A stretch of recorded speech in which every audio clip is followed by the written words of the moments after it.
6/1/2024 ପାଣି ପଞ୍ଚାୟତ ପକ୍ଷ ପାଳନ ଓ ସଚେତନ ରଥର ଶୁଭାରମ୍ଭ।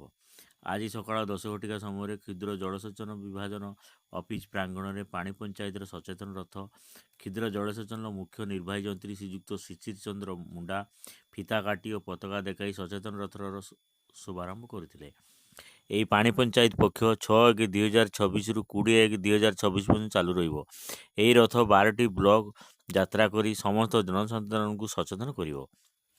ପାଣିକୁ ସତ୍ ଉପଯୋଗ କରି ବିଭିନ୍ନ ଖସଡ଼ା ପ୍ରସ୍ତୁତ କରି ବିଭିନ୍ନ କିସମର ଚାଷ କରି ଚାଷୀମାନଙ୍କୁ ଆର୍ଥିକ କ୍ଷେତ୍ରରେ ସ୍ୱାବଲମ୍ବୀ କରାଇ ମୁଖ୍ୟ ସ୍ରୋତରେ ସାମିଲ କରାଇବା, ଚାଷୀମାନଙ୍କୁ ସଚେତନ କରିବା ପାଣି ପଞ୍ଚାୟତ ପକ୍ଷ ପାଳନ ଓ ସଚେତନ ରଥର ମୁଖ୍ୟ ଉଦ୍ଦେଶ୍ୟ।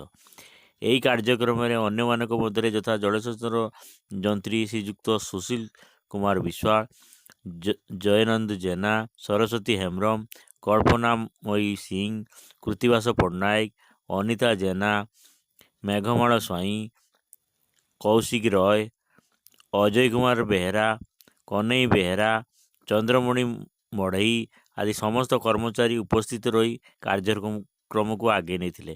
ଶେଷରେ ଡିଭିଜନ ଅଫିସ ବାଲିଆରେ 8ମରୁ 10ମ ଶ୍ରେଣୀ ପିଲାମାନଙ୍କ ମଧ୍ୟରେ ପ୍ରବନ୍ଧ, କୁଇଜ୍, ଚିତ୍ରାଙ୍କନ, ଡିବେଟ୍ ଆଦି ବିଭିନ୍ନ ପ୍ରତିଯୋଗିତା କାର୍ଯ୍ୟକ୍ରମ କରାଯାଇଥିଲା। ମୁଁ ଯେ ଶିରିଷ ଚନ୍ଦ୍ର ମୁଣ୍ଡା ଉଠା ଜଳେଶ୍ୱର ଡିଭିଜନର ଆମର ନିର୍ବାହୀ ଯନ୍ତ୍ରୀ ଏବଂ ନୋଡାଲ ଅଫିସର ବାଲେଶ୍ୱର ଜିଲ୍ଲା ପାଇଁ। ସାର୍ ଆଜି ଯେଉଁ ରଥ ବାହାରିଲା କ'ଣ ସଚେତନ ବାର୍ତ୍ତା ଦେବେ? ଆମର ଏଇଟା 6 ତାରିଖ ମାନେ ଜାନୁଆରୀ 6, 2026ରୁ 20 ଜାନୁଆରୀ 2026 ପର୍ଯ୍ୟନ୍ତ ଚାଲିବ। ଏଇଟା ପ୍ରତି ବ୍ଲକକୁ କଭର କରିବ ପାଣିପାଦ ରଥ। ଏଥିରେ ପାଣି ପଞ୍ଚାୟତର ସଚେତନ କାର୍ଯ୍ୟକ୍ରମ ପାଇଁ ଏଗୁଡ଼ା ସବୁ ଯାଉଛି।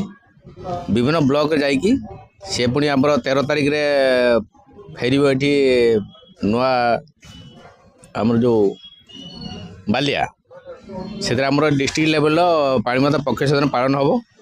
ତାପରେ ଷ୍ଟେଟ୍ ଲେଭେଲରେ ଆମର ହେବ 20 ତାରିଖରେ।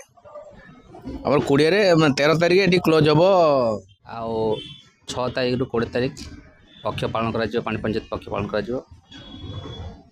ଏବଂ ଏହାର ଉଦ୍ଦେଶ୍ୟ ହେଉଛି ଯେ ଚାଷୀମାନଙ୍କୁ ଆମେ କେମିତି ସଚେତନ କରିବୁ, କେମିତି ପାଣିର ସଦୁପଯୋଗ କରିବେ, କେମିତି ଖସଡ଼ା ପ୍ରସ୍ତୁତ କରିବେ, ତା'ର ଯେଉଁ ନୀତି ନିୟମ ପାଣି ପଞ୍ଚାୟତ ତାକୁ ଆମେ ବୁଝେଇବୁ ଓ ରଥ ମାଧ୍ୟମରେ ସଚେତନ କରିବୁ।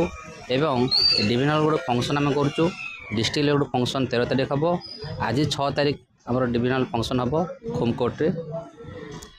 ଆମର ଉଦ୍ଦେଶ୍ୟ ହେଉଛି ଚାଷୀମାନେ କେମିତି ସଚେତନ ହେବେ, ଆମେ ତାକୁ ସଚେତନ କରିବୁ।